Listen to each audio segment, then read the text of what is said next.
요한계시록 1장 1절에서 3절까지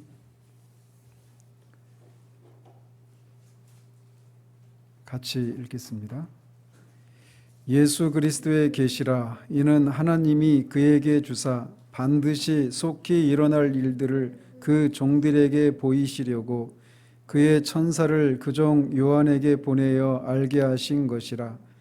요한은 하나님의 말씀과 예수 그리스도의 증거 곧 자기가 본 것을 다 증언하였느니라. 이 예언의 말씀을 읽는 자와 듣는 자와 그 가운데 기록한 것을 지키는 자는 복이 있나니 때가 가까움이라.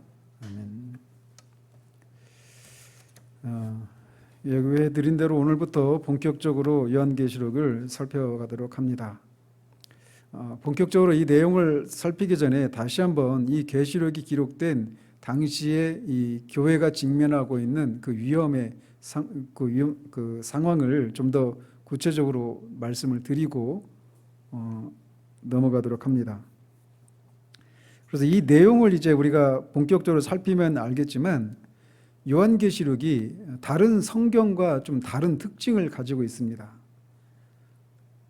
즉 계시록 이외의 성경은 기록 과정이나 양상이 대체적으로 간접적인 방식으로 기록이 되었습니다. 그거에 비해서 이 계시록은 예수 그리스도의 계시라라고 이렇게 시작하는 것에서 알 수 있듯이 이 계시록은 우리 주 예수 그리스도께서 직접적으로 보여주시고 또 기록하라고 명한 묵시들을 기록했다라고 하는 면에서 다른 성경에 비해서 좀 직접적인 방식의 그런 과정을 통해서 기록이 되었다라고 하는 면에서 좀 차이를 가지고 있습니다. 물론 선지서들 이런 데 보면은 하나님께서 이렇게 기록하라고 명시적으로 말씀하신, 직접적으로 그렇게 지시한 부분들이 없지 않아 있지만 요한계시록만큼 그렇게 절대적이지는 않습니다. 따라서 이 계시록을 우리가 이해하기 위해서는 이 계시를 주신 예수 그리스도께서 왜 이것을 교회에 주셨는가라고 하는 그것을 이해할 필요가 있는 겁니다.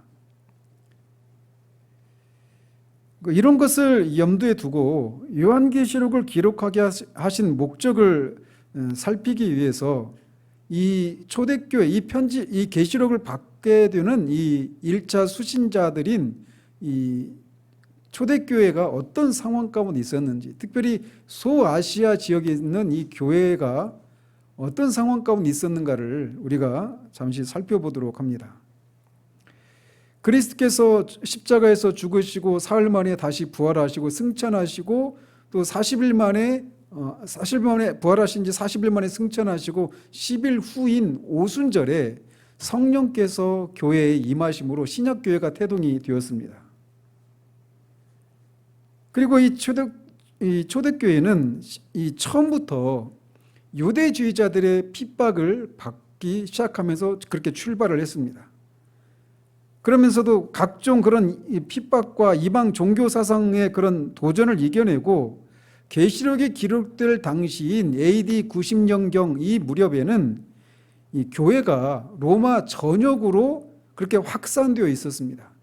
물론 숫자적으로는 아직도 소수였지만 지역적으로 보면은 로마에도, 그러니까 로마 제국의 중심부인 이 로마에까지도 교회가 세워져 있는 그런 상황이었단 말이죠. 더더군다나 이제 이 예루살렘에서 가까운 소아시아 지역은 더 말할 것도 없었습니다. 그러자 이제 이렇게 로마 제국 전역에 걸쳐서 교회가 거의 세워지게 되니까 외적으로 로마 정부 차원에서의 그런 전 제국에 걸친 박해가 시작이 됩니다. 그리고 교회 내부적으로도 이 교회 내부적으로는 그런 이단 사설들이 이제 발흥을 하기 시작하는 것이죠. 그런 상황에서 이 계시가 주어진 것입니다. 즉 그런 위기 상황에서 교회와 세상이 각각 정반대의 그런 운명에 처해질 것이라고 하는 것을 교회에 알리고 교회로 하여금 세상의 그런 핍박과 유혹을 이기고 거짓 사상에 물들지 않고 신앙의 순결함을 정절을 지킬 것을 목적하시고 그것을 의도하시고 이것을 이 계시를 주신 것이란 말이죠. 그래서 이 1세기 당시 이 계시록이 기록된 이 1세기 말 당시에는 로마 제국이 아직은 로마 제국의 초절정기는 아니었지만 이제 거의 그 아우구스티누스 그 황제 때, 초대 황제 때 그 이후에 뭐 카이사르나 아우구스투스 그 황제 이후에 로마 제국의 초석이 다져지고 1세기 말 무렵부터는 거의 제국의 그 영토들이 거의 이제 그 지중해를 중심으로 한 유럽, 그 다음에 유럽 전역과 또 아프리카, 그리고 아시아 지역까지 광대한 그런 영토를 차지한 그런 전무후무한 그런 강대국이 됩니다. 그러니까 그 넓은 영토 안에는 다양한 민족과 인종, 그런 사람들이 존재하게 되었단 말이죠. 그래서 그런 상황을 인해서 로마 제국이 택한 정책은 유화 정책입니다. 그래서 이것을 소위 그 로마의 관용의 정신이다 이렇게 부르는데, 이것은 오늘날에도 반복돼요. 그래서 어쨌든 이 로마 제국은 이 거대한 제국을 평화롭게 통치하기 위해서 각각의 그 식민지의 유화 정책을 택했는데, 이것은 종교 정책에 있어서도 마찬가지였습니다. 그래서 어떤 로마 제국이 어떤 로마 제국이 믿는 그런 종교나 신을 섬기도록 강요하지는 않았어요. 각각의 민족이 각자의 그런 이 민족 종교를 섬기는 것을 거부하거나 그러지 않았단 말이죠. 그것이 로마 제국이 그 넓은 식민지를 통치하는 그런 정책이었습니다. 그걸 유화 정책 이렇게 부른단 말이죠. 그래서 기독교 역시도 비록 기독교가 이 로마 당국의 보호를 받지는 못했지만 또 로마 당국으로부터 어떤 핍박을 받거나 그런 상황은 아니었어요. 초기에는 말이죠. 물론 이제 그 간에도 어떤 지역적인 어떤 지역에서는 유대인들의 사주를 받아서 어떤 지역적으로 핍박을 받는 일이 없지 않아 있었지만, 전 제국적인 그런 조직화된 그런 핍박은 아직까지는 없었습니다. 초기까지. 그런 시간이 지속이 되다가 네로 황제 아시죠? 이 네로 황제 때 이 로마시에 대화재가 발생을 하죠. 화재의 원인이 뭐냐라고 하는 여러 가지 그런 주장들이 있는데, 어쨌든 그 로마시에 대화재가 나니까 당시 유대인들이 집단 거주했던 그 지역만 화재가 없이 다른 지역이 다 불타버렸거든요. 그러니까 이제 거기에 살고 있는 기독교인들이 방화를 했다라고 하면서 이 로마 제국의 로마시의 대화재에 대한 책임을 기독교인에게 돌립니다. 그리고는 아주 무자비한 방식으로 핍박을 해요. 그래서 사람들을 가로등의 역할을 하게 만들었죠. 그래서 사람의 몸에 막 기름을 바르고 나무꽃 이런 데다가 사람을 매달아 놓고 거기에 불을 붙이는 거예요. 사람 몸에. 밤새 막 몸이 막 타는 거죠. 끔찍한 방식으로 기독교인들을 대대적으로 그렇게 학살을 합니다. 그런 일들이 네로 황제 때 처음 시작이 됐는데, 그럼에도 불구하고 그런 핍박은 로마 제국 전역에서 대대적으로 일어난 것이 아니라 로마시에 국한되어서 일어났었던 핍박이에요. 그런데도 불구하고 기독교 역사 가운데 네로가 최초의 그런 핍박자다 이렇게 등재가 되죠. 그러다가 이 AD 이 요한계시록이 기록될 당시인 이게 AD 이제 95년 전후라고 이렇게 얘기를 하는데, 그때 황제가 누구냐면 10대 황제인 도미티안 황제입니다. 로마식 이름으로 도미티아누스라고 하죠. 도미티안 황제 때 이 사람이 종교가 사회적으로 막대한 영향력을 끼치고 있다라고 하는 것을 잘 알고 이 사람이 황제인 자신을 신격화합니다. 그래서 황제 숭배 사상이라고 하는 것을 이 도미티안 황제가 본격적으로 도입을 하는 거예요. 그래서 황제 숭배라고 하는 그런 신흥 종교가 생겨난 것이죠, 일종의. 그래서 그렇게 하면서 이제 이 로마 제국 아래에 있는 모든 사람들로 하여금 자신을 신으로 숭배하도록 해서 황제권을 강화시켜서 로마 제국을 그렇게 통치하려고 하는 정책을 공식화합니다. 따라서 이 황제 숭배에 배치되는 종교는 당연히 금지가 되었겠죠. 따라서 다른 종교들은 이 황제 숭배 종교와 마찰을 일으키지 않았습니다. 그러나 기독교는 오직 하나님만, 오직 예수 그리스도만 유일한 그 경배의 대상이다라고 하는 이런 신앙을 처음부터 견지했기 때문에 대대적으로 기독교가 핍박을 받기 시작하는데 그 첫 출발점이 어디냐? 소아시아 지역이었어요. 이 일곱 교회가 존재하고 있었던 그 지역이죠. 그래서 로마 제국에서 로마가 정치의 중심지였다라면 이 소아시아 지역은 경제와 문화의 중심지였습니다. 그러다 보니까 이 소아시아 지방에 로마의 관심이 지대했겠죠. 경제와 문화의 중심 지역이었으니까. 그렇기 때문에 이 소아시아 지역에 황제를 숭배하는 신전들이 에베소 교회가 있는 그 지역이랄지 이런 소아시아 지역에 황제 숭배 신전들이 급격하게 세워집니다. 그리고 아주 대규모로 세워져요. 그런데 이제 이 소아시아 지역에 있는 이 전통적인 종교들은 오늘날의 용어로 말을 하면 종교 다원주의적인 그런 성격을 가진 종교들이에요. 그러니까 황제를 숭배해도 자신들이 섬기는 그 종교하고 아무런 충돌을 일으키지 않는 거예요. 그러니까 자신들이 섬기는 그 종교도 섬기고 또 황제도 숭배하는 겁니다. 그러니까 그들은 아무런 문제가 안 돼요.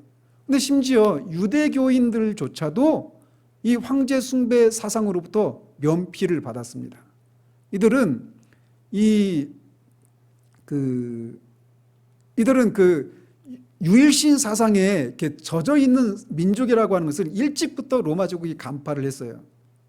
그래서 이 유대인들 같은 경우에는 황제를 위해서 기도한다라고 하는 조건으로 유대교인들의 그 종교는 로마 제국이 용인을 합니다. 그렇지만 기독교는 이게 타협이 이루어지지 않는 겁니다. 그래서 이 소아시아 지역에서부터 이 도미티아누스 황제 때 그 제국적인 차원에서의 그런 핍박이 시작이 된 거예요. 그래서 그 정도의 차이는 있지만 도미티아누스 황제 때부터 AD 313년 콘스탄틴 대제에 의해서 이 기독교가 국가 종교로 이렇게 공인이 될 때까지 그 시기 동안에 한 200년이 넘죠. 200년 정도 되는 기간 동안 그 정도의 차이가 있을 뿐 계속해서 크고 작은 핍박이 지속되었어요. 그러니까 아직은 이 도미티안 황제 때 쓰여지는 것이기 때문에 아직도 200년 동안에 지속될 그 핍박의 더 큰 핍박들이거든요. 근데 그 트라이안 황제 때는 더 심한 핍박이 있었어요.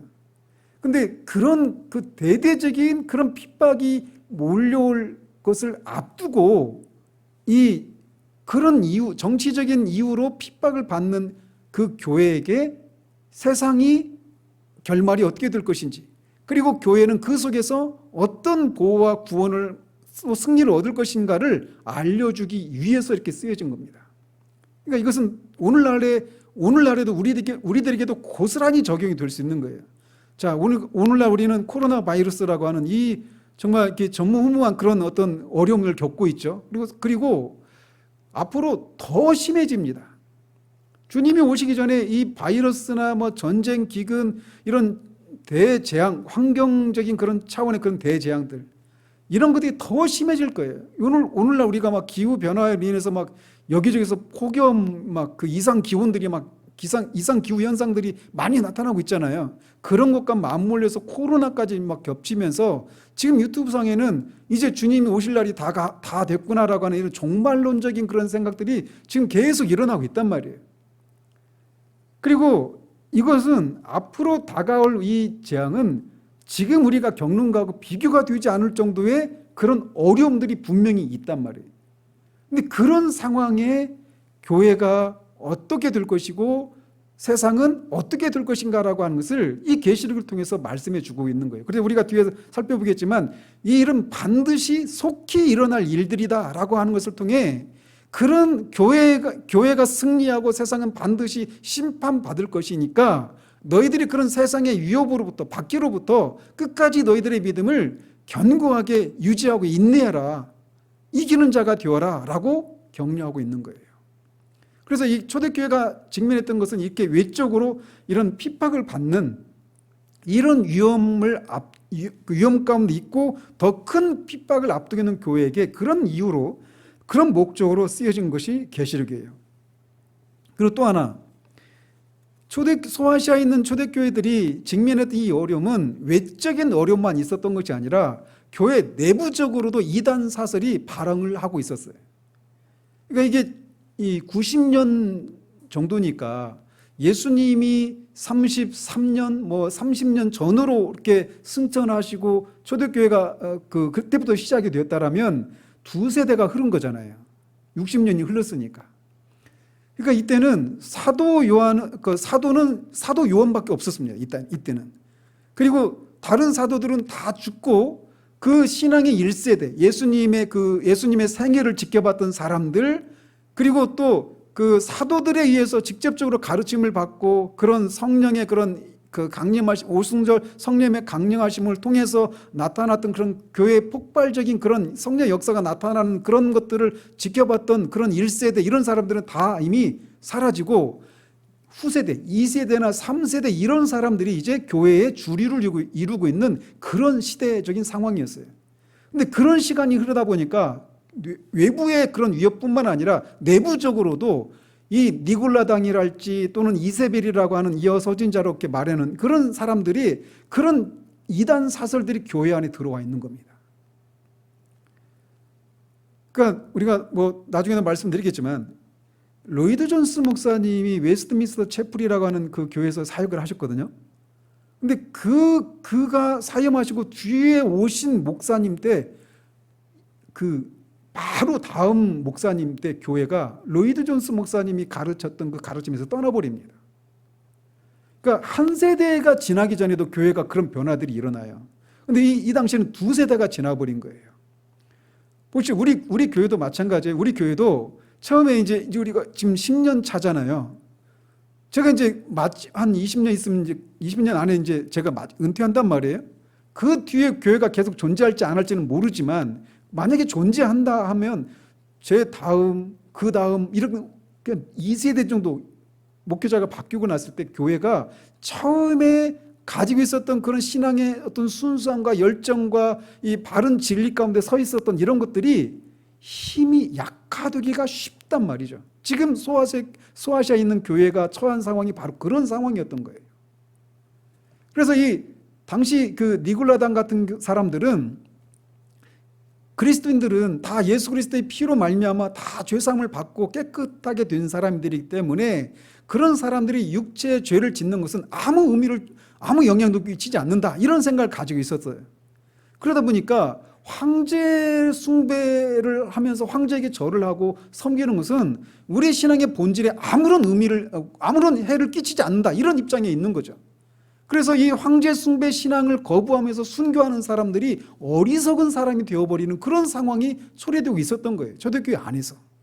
그리고 어떤 교회들은 시간이 흐르면서 에베소 교회 같이 처음 사랑을 잃어버리고 신앙의 열정과 순수함 이런 것들을 잃어버린 채로 있는 그런 상황, 그런 위험이 있었던 거예요. 어떻게 보면은 그런 상황이 더 위험할 수도 있는 겁니다. 교회 입장에서 보면. 그런데 이런 일들이 형태만 달리할 뿐 본질적으로는 똑같은 일이 그 이후의 교회 시대에 계속 반복되어서 나타나고 있고 우리도 지금 그런 상황 가운데 있는 거예요.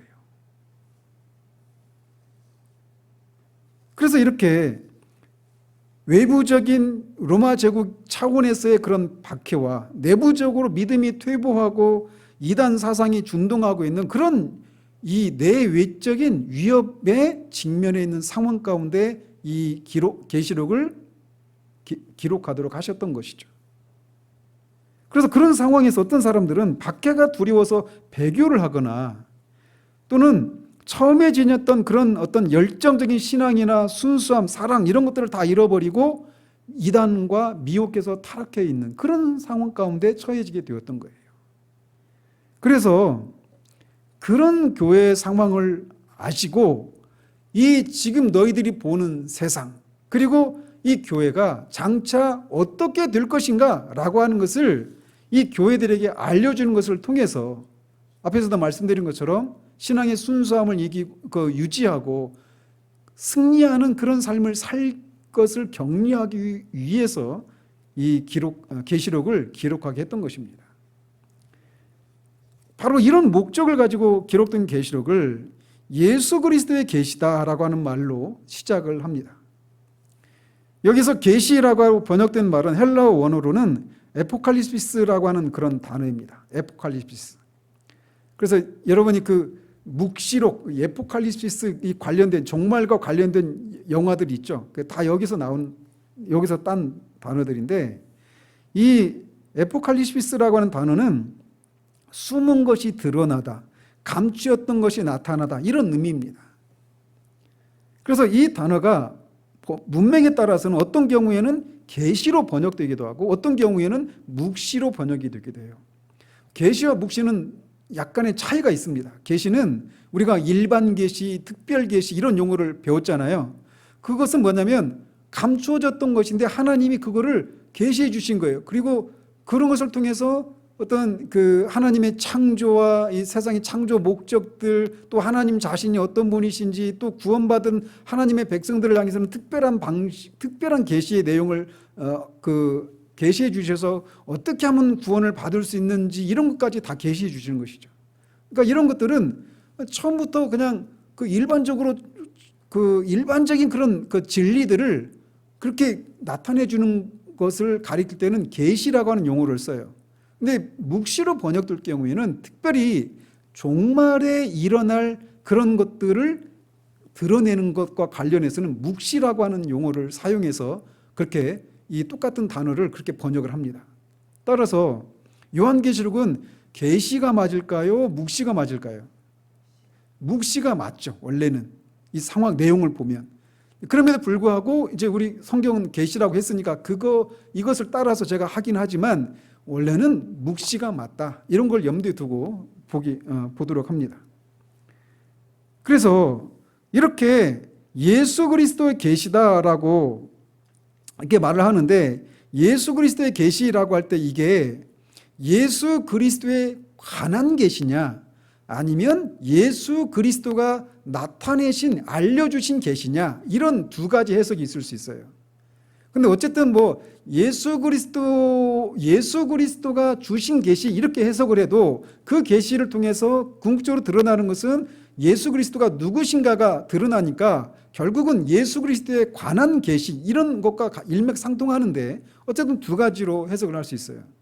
근데 어쨌든 예수 그리스도가 주신 계시인데 그 계시를 통해서 예수 그리스도가 어떤 분이신가 또 무슨 일을 하실 것인가 이런 내용들이 드러나 있는 계시인 것이죠. 그러니까 이 계시는 사도 요한이 개인적으로 어떤 판타지 소설을 쓴 것 같은 상상 속에서 지어낸 그런 신비하고 어떤 일반 묵시 문학에서 보여지는 그런 것이 아니다라는 것입니다.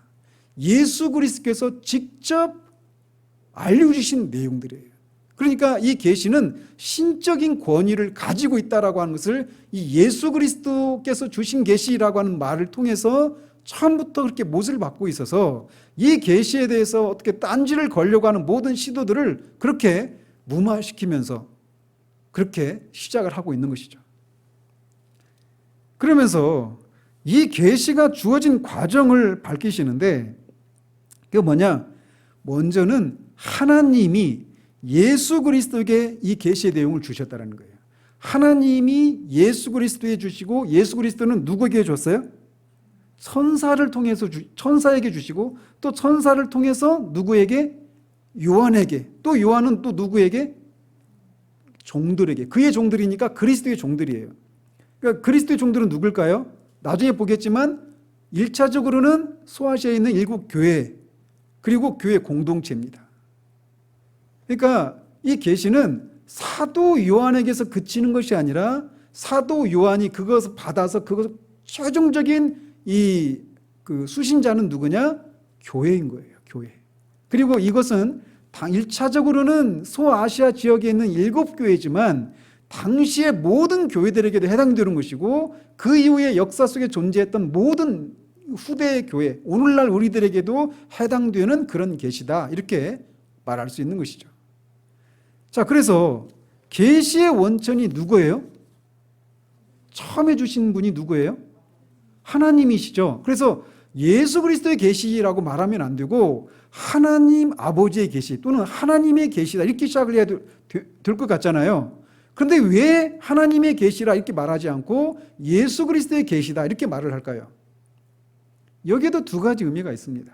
하나는 뭐냐? 하나님께서 결국은 이게 세상 끝날에 하나님이 세상은 심판하시고 또 교회는 구원하신다라고 하는 내용이잖아요. 그죠? 그리고 이제 이게 세상 마지막 때 있을 뿐만 아니라 현재 이 시대를 살아가고 있는, 이 종말 시대를 살아가고 있는 세상 가운데서도 이것은 계속 지속되고 마지막 때는 더 급격하고 더 전방위적으로 그런 일이 일어날 것을 얘기하고 있는 게 요한계시록이에요.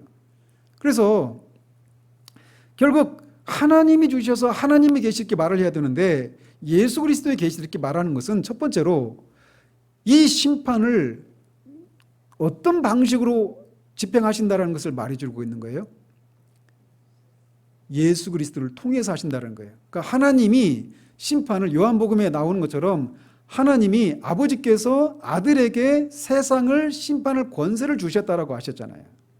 그래서 이 심판을 하나님께서 아들을 통해서 주시는 것이기 때문에 예수 그리스도의 계시다 이렇게 말을 하는 거예요. 그리고 또 하나, 그것을 통해서 뭘 말해주는 거예요? 예수 그리스도와 하나님 아버지는 하나다라고 하는 것을 말해주는 것이죠. 그래서 우리가 최후의 심판에 대해서도 우리 웨스트민스터 신앙고백에서 얼마 전에도 말씀드렸지만 그 최후의 심판의 주체는 누구예요? 원래 하나님이신데 그 심판 때를 그리스도의 심판이라고 말을 하기도 한단 말이에요. 왜? 그리스도를 통해서 하나님과 인간 사이의 유일한 중보자이신 예수 그리스도를 통해서 그 심판이 집행되기 때문에 예수 그리스도의 심판 때다 이렇게 말을 한다라고 말씀드렸잖아요. 같은 맥락인 겁니다. 그래서 하나님의 계시다 이렇게 말하지 않고 예수 그리스도의 계시다 이렇게 말을 하는 거예요.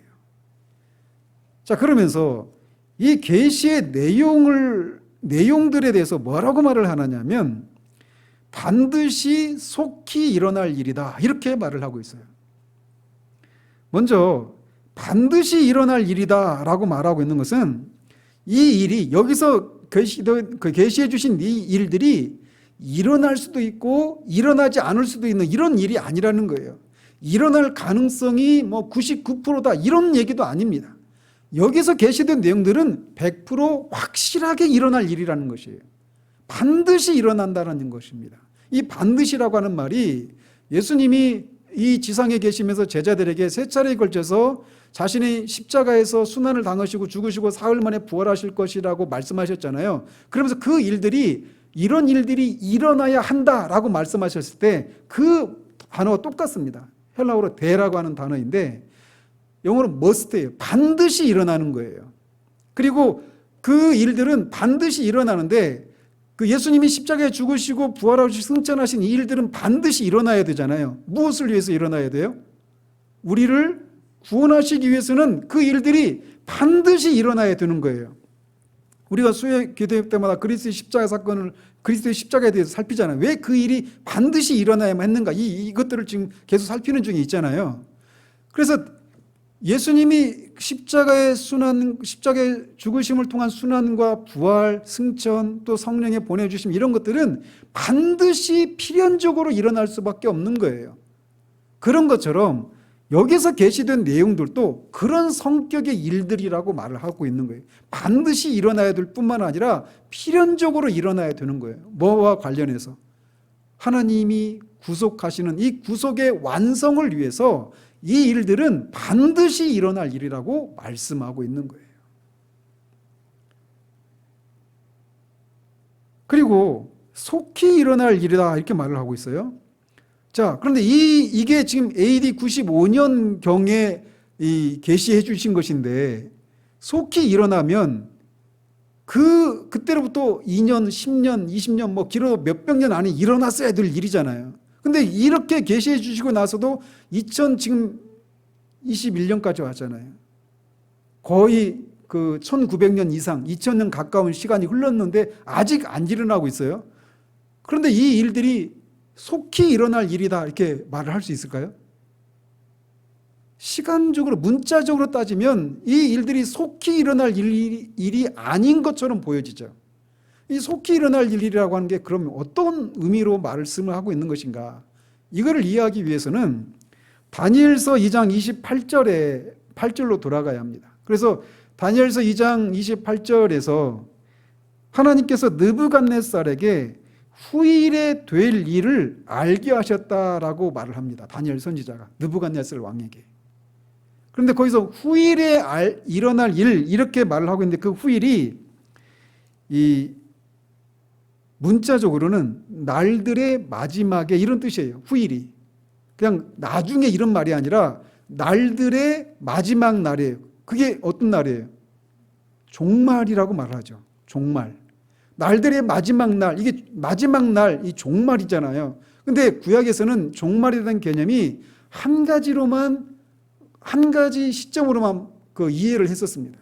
그런데 우리가 신약이 살고 있는 우리들은 어때요? 종말이 두 단계로 시작이 되고 완성이 된다라고 하는 것을 알 수 있죠. 종말은 언제 시작이 됩니까?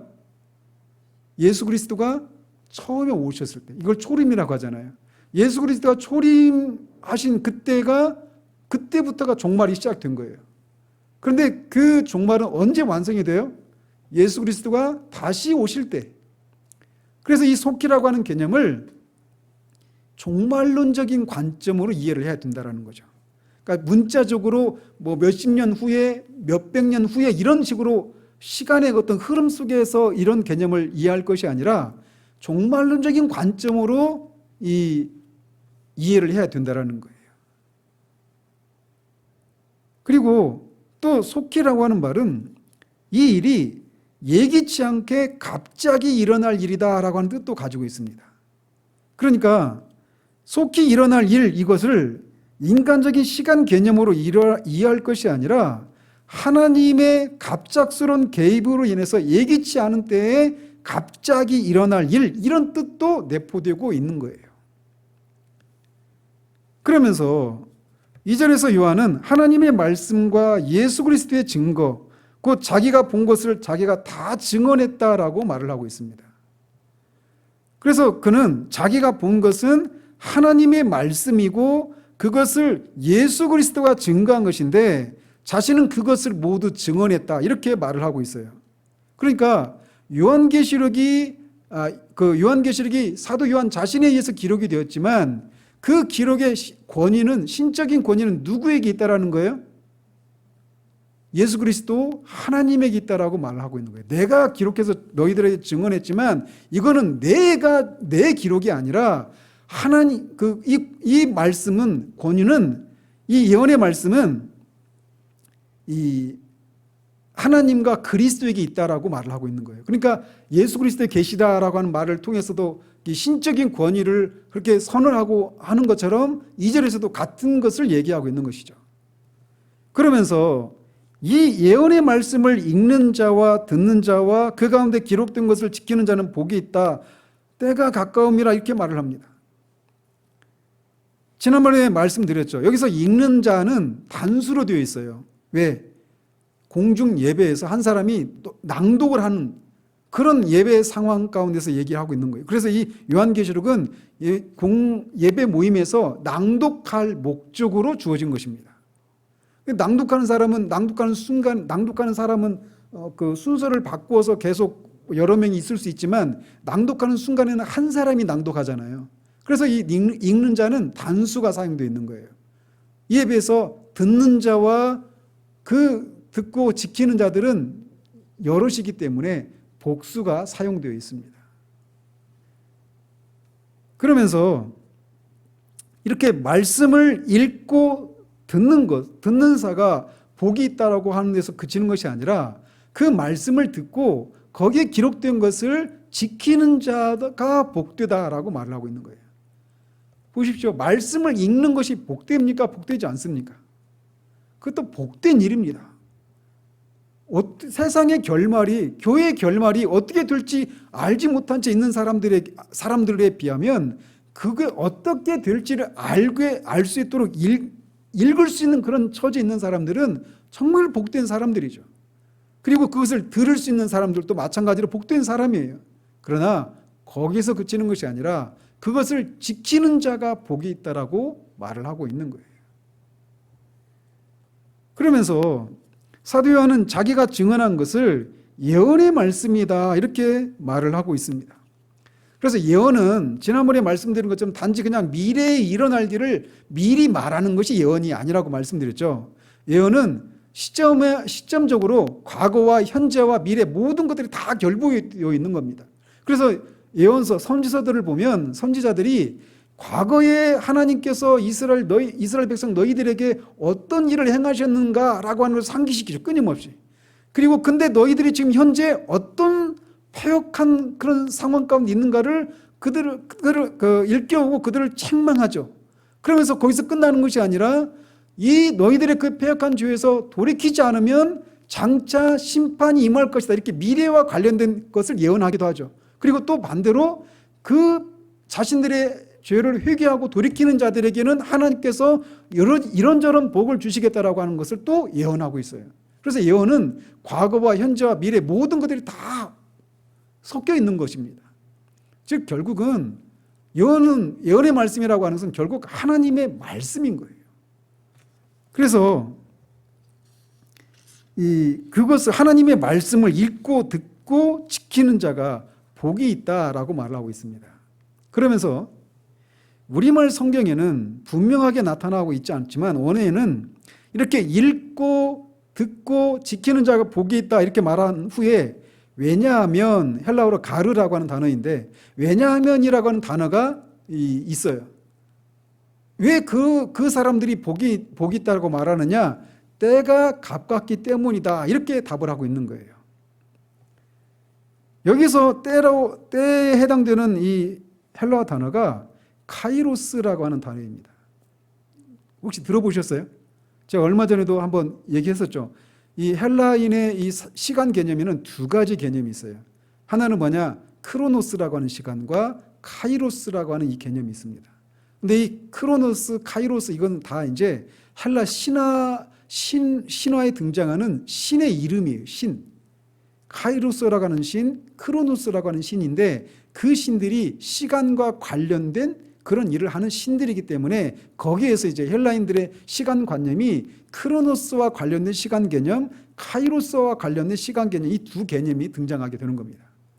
그 크로노스의 시간, 크로노스적인 시간은 어떤 의미냐? 이 크로노스는 이 절대적인 시간 개념입니다. 그러면 카이로스는 뭐겠어요? 상대적인 시간 개념이에요. 그런 절대적인 시간 개념이라고 하는 게 뭐냐? 우리가 어렸을 때 그 노래 불렀죠. 시계는 아침부터 똑딱똑딱. 뭐 쉬지 않고 일해요 막 그러잖아요. 우리가 잘 때도 일하고 막 그러죠.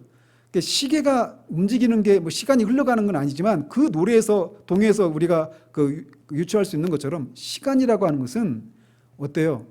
우리가 아무리 시간을 늦추려고 해도 또 시간을 아무리가 앞당기려고 해도 시간이 그렇게 움직이지 않죠. 시간은 그냥 제 갈 길을 계속 가는 거예요. 그 시간이 그냥 흘러가는 겁니다. 그렇게 흘러가면서 그 시간이 흘러가면서 우리는 늙고 죽고 하는 거예요. 그래서 이 크로노스적인 시간은 우리가 줄이거나 뭐 느리거나 늦추거나 할 수가 없는 그냥 그런 개념들이에요. 그래서 시간은 그냥 계속 흘러가는 겁니다.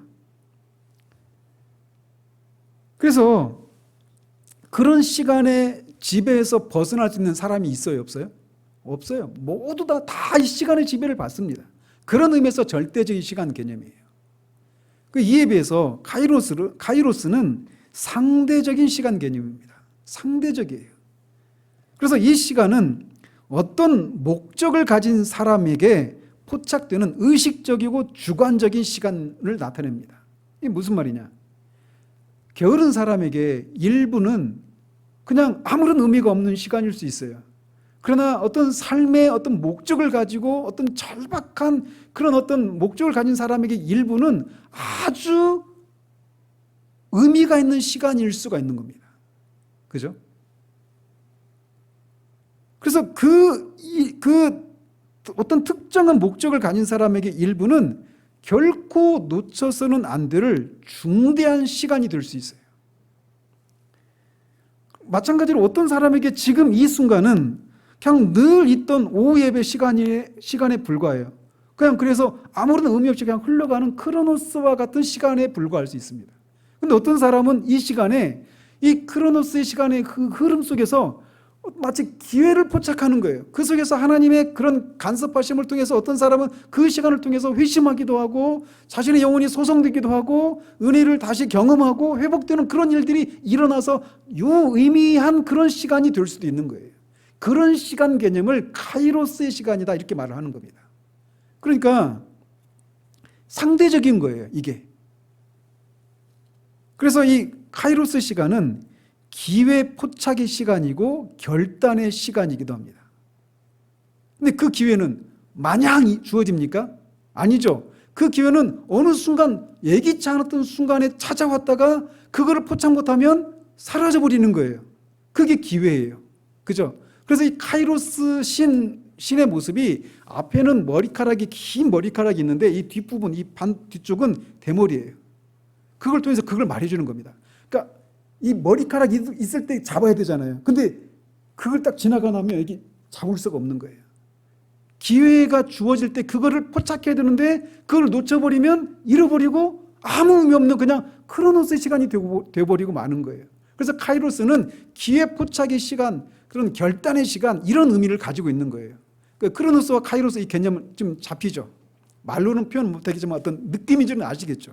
그런 것을 말하고 있는 거예요. 자, 이게 개인적으로도 그렇지만 역사적으로도 마찬가지예요. 세상 역사에서도 우리가 세계사나 이런 걸 배울 때 이 천지 창조부터 이 지금까지 있었던 그 막 수천 년의 인류 역사의 모든 시간에 일어난 사건들을 다 우리가 기억해야 됩니까? 아니죠. 세계 역사에 어떤 유의미한 그런 영향을 끼쳤던 그런 인물이 또는 어떤 사건이 일어났었던 그런 것들을 우리가 기억하는 거잖아요. 그래서 뭐 1789년에 프랑스 대혁명 이런 식으로 그렇게 외우는 거잖아요. 역사적으로 유의미한 세속사에서 의미가 있는 그냥 크로노스의 시간이 아니라 어떤 의미가 있는, 그래서 세계 역사의 어떤 큰 전환점을 이루는 그런 사건들을 우리가 기억하면서 그걸 외우는 거예요. 그런 것처럼 구속사에 있어서도 마찬가지예요. 하나님이 천지를 창조하시고 타락한 이 세상을 구속하시고 그 구속한 세상을 완성하시는 것이 하나님의 이 천지 창조의 전체 이 시간의 틀 안에서 일어나는 일들인데, 그 시간의 흐름 속에서 유의미한 시간들, 구속사적으로 그런 시간들이 카이로스의 시간인 거예요. 그런데 지금 갈라디아서 4장 3절에 때가 자매라고 말씀하시죠. 그 때가 자매라고 하시는 그 때가 카이로스예요. 그러니까 계속 역사가 세속사의 그 시간이 흘렀는데 그 시간 속에서 갑자기 하나님의 어떤 개입하심을 통해서 구속사적으로 의미가 있는 한 사건이 딱 일어나는 겁니다. 성육신하신 거예요. 이게 개인적으로도 적용되고 구속사라고 하는 긴 구속의 역사 속에서 그런 의미가 있는 시간들, 이런 것들을 카이로스라고 말을 한단 말이에요. 그거를 여기서 지금 사도 요한이 때라고 말을 하고 있는 거예요. 그러니까 예수님이 때가 가까이, 회개하라, 때가 가까이 왔다 이렇게 말씀하셨잖아요. 거기서 말하는 때가 바로 그런 의미죠. 다. 그래서 이렇게 구속사적으로 의미가 있는 그런 일이 성취될 그런 때가 가깝기 때문에 여기에 기록된 내용들을 읽고 듣고 지키는 자들이 복이 있다라고 말을 하는 거예요. 왜? 그냥 역사가 그냥 아무런 의미 없이 그냥 크로노스적인 그런 개념으로 이 세상 역사가 계속 흘러가는 게 아니라는 거예요. 무엇인가 어떤 결정적인 그런 의미가 있는, 그래서 구속과 관련해서 말씀을 드리자면 이제 구속 사건이 예수 그리스도의 십자가의 죽으심과 부활을 통해서 성취가 됐잖아요. 그러나 아직 완성은 안 됐죠. 성취가 됐고 이제 완성을 향해서 우리가 가고 있는 이 구속 역사가, 이 세상 역사가 진행해 가고 있는데 그때가 곧 다가오고 있다는 거예요. 그러니까 뭘 요구하겠습니까? 자, 핍박을 받고 있는 교회, 또는 교회 내부적으로 어떤 이단 사상에 빠져가지고 그런 신앙의 순결함과 그런 열정들을, 그리스도를 향한 사랑, 이런 것들을 잃어버린 그 사람들에게 뭘 촉구하려고 하는 것입니까?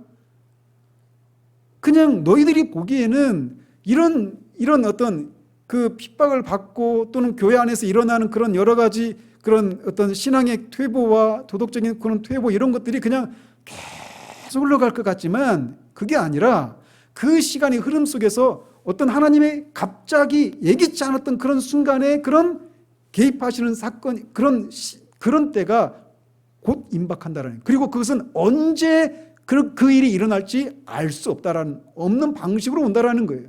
그러니까 뭘 요구하는 거예요? 깨어 있으라는 겁니다. 너희들이 핍박을 받고 있는 상황이라면 그것이 그냥 어제도 핍박 중에 있었고 올해도 핍박 중에 있었고 내년에도 핍박을 받고 이게 계속 되는 게 아니라 이거를 판을 뒤집는 일이 언제 일어날지 모르지만 반드시 오고 그때는 가까운 시기에 일어난다, 이렇게 말하고 있는 거예요. 그러니까 그런 핍박을 받고 있는 사람들에게는 어떤 마음이 일어나겠습니까? 막 용기를 불어넣어 주는 거예요. 이게 끝이 아니다. 이거를 반전시키는 때가 온다. 그러니까 조금만 더 참자, 이런 마음이 일어나는 거예요. 그리고 교회 안에서 에베소 교회나 우리가 7개의 그 상황을 살피게 될 텐데 그 각각의 교회의 상황들, 그 상황들 아래에 있는 그 사람들로 하여금, 내부적인 그런 문제를 가지고 있는 교회들로 하여금 정신을 차리게 하는 거죠. 자, 이렇게 내가 이런 상태로 계속 가면 안 되지, 이런 것을 자각하게 해주는 거예요. 깨어 있으라라고 하는 것을 말해주는 것입니다. 그러니까 이것은 소아시아에 있는 7교회에게만 말하는 것이 아니라 형태만 달리할 뿐 본질에 있어서는 똑같은 그런 내외적인 그런 위협에 노출되어 있는 이 초대교회 이후에 모든 주님이 오시기 전까지 있는 교회를 향해서 똑같은 말씀을 하고 있는 거예요. 그러니까 우리에게도 이렇게 때가 가까운 거예요. 그 때가 여기서는 어떤 개인적인 주관적인 그런 의미의 그런 때를 말하는 건 아니에요. 구속사적으로 그런 구속사적인 그런 사건, 역사의 흐름 속에서 의미가 있는 그 때를 말하는 거예요. 그러니까 예수님의 재림과 관련해서 말씀하고 있는 거예요. 그러나 그렇게 세상의 종말뿐만 아니라 우리 개인에게도 종말이 있잖아요. 개인적인 종말. 그죠? 그래서 그런 면에서도 우리에게 그냥 우리의 하루하루의 삶이 그냥 아무런 의미 없이 그냥 크로노스적으로 그냥 쭉 흘러가는 것이 아니라 그 시간의 흐름 속에서 지금까지 그 흐름을 반전시키고 우리가 어떤 새로운 그런 주님 앞에서 어떤 의미가 있는 그런 어떤 그 크라이시스라고 하죠. 그런 위기, 이런 것을 만날 때가 언제 임박할지 모르니까 깨어있으라라고 하는 것을 촉구하고 있는 거예요. 요한계시록은 바로 그것을 위해서 기록된 거예요. 그리고 그 일은 어떻게 일어난다? 반드시 일어난다는 거예요. 그리고 필연적으로, 구속사적으로 필연적으로, 종말론적인 관점에서 필연적으로 반드시 일어난 일이라고 말을 하고 있는 것입니다. 그래서 여러분이 요한계시록을 계속 읽다 보시면 그런 마음이 생겨나는 거예요. 이거를 사도 요한이 봤잖아요. 그 4가지 환상을 봤잖아요. 주님에 대한 환상, 이 지상교회에 대한 환상, 또 세상에 대한 심판에 대한 환상, 바벨론의 그 멸망에 대한 환상, 그다음에 새하늘과 새 땅의 그 환상, 그 환상을 봤잖아요. 그걸 보고 돌아간 요한이 그냥 내가 몇 년 전에 그걸 봤어. 이렇게 하면서 그냥 신앙의 추억거리로 삼으면서 그렇게 살 수 있었을까요? 살 수가 없는 거예요. 마찬가지로 그것을 듣는 자도, 그리고 거기에 기록된 대로 지키는 자도, 여기서 일어날 일들이 반드시 속히 일어날 일들이라면 우리는 지금 살아왔던 것처럼 그렇게 살 수가 없게 되는 것이죠. 그러니까 이제 나중에도 최종적인 결말을 통해서 우리가 말씀드리겠지만, 여기서 심판에서는 어때요? 계속해서 이 일곱 심판, 일곱 인, 일곱 나팔, 일곱 대접 하면서 심판의 정도와 범위가 점점 심해지거든요. 지금 우리가 코로나 바이러스며 세계 이상 기후로 인해서 여기저기 산불 나고 가뭄과 홍수와 지금 끔찍하잖아요. 전 세계적으로 지금. 근데 그런 일들이 일어나고 있단 말이에요. 근데 앞으로는 더 심해져요. 더 심해진다고요. 그리고 영화나 이런 데서 보는 것처럼 지구 자기장도 계속 준다고 하잖아요. 지구 자기장이 줄면 어떤 일이 일어나느냐? 우주로부터 들어오는 우주 방사선 이런 것들이 차단이 안 되는 거예요. 그 방사선 자기장이 다 없어지면 어떻게 될까요? 그냥 전자레인지에 들어간 것과 같이 되는 거예요. 그냥 내장이 다 타버리고 죽는 겁니다. 일순간에 죽어버리는 거예요. 그런 일이 일어날 수도 있는 거예요. 그러니까 점점 흉흉한 소식을 우리는 계속 접하게 될 거예요. 지금 이 초대교회 상황은 지금 도미티안 황제 때 황제 숭배 신앙이 시작이 되어가지고 핍박을 받고 순교를 당한 사람도 있는데, 앞으로는 더 심한 핍박이 다가오고 있어요. 근데 그런 소식이 들려도 너희들이 두려워하지 말고 위축되지 말라라는 거예요. 왜? 그 시간을 뒤엎는 그런 하나님의 개입하심을 통한 역사의 반전을 이루는 그 사건이 반드시 일어난다라는 거예요. 그래서 시편 112편에 있는 것처럼 그는 흉한 소식을 두려워 아니하며 여호와를 의뢰하고 그 마음을 굳게 정하였도다. 흉흉한 소식이 해가 거듭되면서 계속 반복되어 나타날 겁니다. 코로나 바이러스보다 더 통제 불가능한 그런 바이러스가 분명히 나타날 거예요. 성경에 기록되어 있으니까. 반드시 속히 일어날 일이라고 말하는 그런 일들이 그런 곳에도 나타나거든요. 나중에 심판 환상을 통해서 설명해 드리겠지만, 그런 일이 들어도 우리가 흉흉한 소식을 들어도 두려워하지 않을 수 있는 방법이 뭘까요? 이 말씀을 읽고 듣고 지키는 자에 합류하는 거예요. 그럴 때 우리는 얼마나 끔찍한 바이러스가 와도, 그렇다고 해서 우리가 그 바이러스 와도 우리가 안 걸리고 이런 얘기를 하는 게 아니에요. 우리 영혼은 안전합니다. 그거를 말해주고 있는 거예요. 그래서 요한계시록이 지금 시대에 딱 맞는 성경이죠. 사람들 안에 있는 그 두려움들. 그러나 이 계시를, 요한이 전한 이 계시를 믿는 자들은, 그리고 예수 그리스도 안에 속한 자들은, 즉 오늘 오전에 살핀 것처럼 노아의 방주가 상징하는 바 그 구주의 방주 안에 속해 있는 모든 성도들은 안전합니다. 그러니까 타협해서는 안 돼요. 그리고 우리가 그냥 크로노스적인 그런 시간의 흐름 속에 우리의 삶을 맡기지 말아야 되는 겁니다. 기회를 포착해야 되는 거예요. 우리에게 주어진 그 시간들을 구속사적으로 의미가 있는 그런 선택을 통해서 우리의 시간들이 다 카이로스적인 그런 의미가 있는 시간들로 전환시키는 일들을 우리가 해야 되는 거예요. 이것을 위해서 요한계시록이 우리에게 주어진 것이에요. 기도하겠습니다. 하나님 아버지, 요한계시록을 이제 시작을 합니다. 이 계시록을 강의하는 동안 부족한 것을 하나님 정말 붙잡아 주셔서 진리의 말씀을 바르게 전할 수 있도록 도우시고, 바르게 전할 뿐만 아니라 정말 이 계시를 처음 보았던 요한이, 그리고 요한으로부터 이 계시를 받은 교회들이 정말 경각심을 가지고 용기를 얻거나 또는 회개하고 돌이키는, 그래서 정말 그런 대내외적인 그런 핍박과 유혹 앞에서 타협하지 않고 그렇게 견고하게 설 수 있었던 그런 삶의 능력들이 우리에게도 경험되어 줄 수 있는 은혜를 허락해 주시기를 소원합니다. 예수 그리스도 이름으로 기도합니다. 아멘.